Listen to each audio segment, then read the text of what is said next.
joined now by the former Northern Ireland Secretary, Lord Mandelson. Very good evening to you, Lord Mandelson. Good evening, Dermot.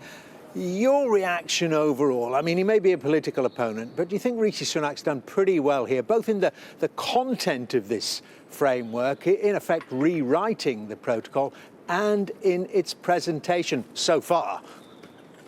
Well, I warmly welcome what's been negotiated and what's been achieved.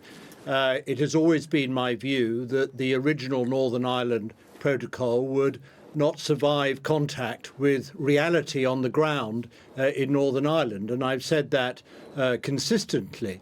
I mean, the essence of the original protocol remains, and that is, no reinstatement, no reappearance of a hard border between North and Southern Ireland. And that's very important for the peace process, very important for the Belfast Good Friday Agreement.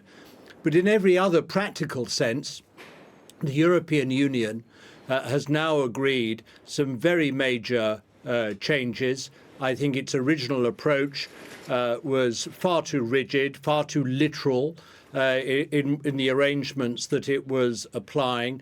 And now it's stepped back considerably. And of course, in the process, it's, not the stuffing out of Boris Johnson, who I'm sure would love to have found ways in which he could beat his successor over the head with this new agreement. I don't think he'll be able to do so. He hasn't got a leg to stand on. That is because the agreement really is now as good as it gets. And just on that, you mentioned Boris Johnson there. I was going to ask you, why do you think the EU has become so accommodating? Do you think that's part of the issue, that they just couldn't get on? They didn't trust Boris Johnson when he was Prime Minister, and they do. Rishi Sunak's built or taken down those barriers, built those bridges.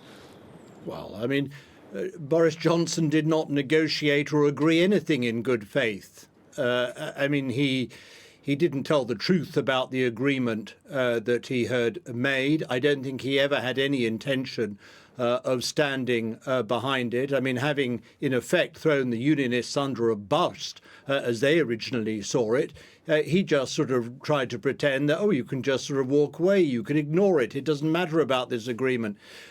With sort of fatal consequences, obviously, for our partnership with the Republic of Ireland on the island of Ireland, but also disastrous too for our future trust and relationship with the European Union. And what's important about this, Dermot, is not only do you now have a workable agreement in the Windsor framework, which will be very good indeed for the people of Northern Ireland, it also allows us to repair the British government's relationship with the Irish government, and it also allows the British government to start rebuilding trust and a relationship that we need between ourselves and the European Union, both economically and also for our future defence and security.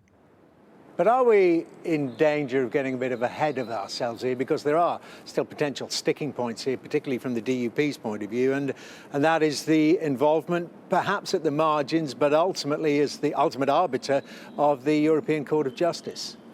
You'd have to look very closely in the rear-view mirror to catch any sight of the European Court of Justice. No, I'm very familiar with the 7 conditions laid out by the DUP, and I think all their conditions are met. And one thing in particular is important, Dermot, as I made clear, I've said so before on your programme, and I made clear to my former colleagues in the European Commission before Christmas. They had to involve the Northern Ireland Assembly and their executive in future changes to EU rules as they apply to Northern Ireland. This dormant break, which has been introduced, is really very important. It's a major concession by the European Union. I'm glad they've done it. It effectively takes away, in my view, the last grounds for any resistance that the DUP might have to what's been freshly negotiated and agreed.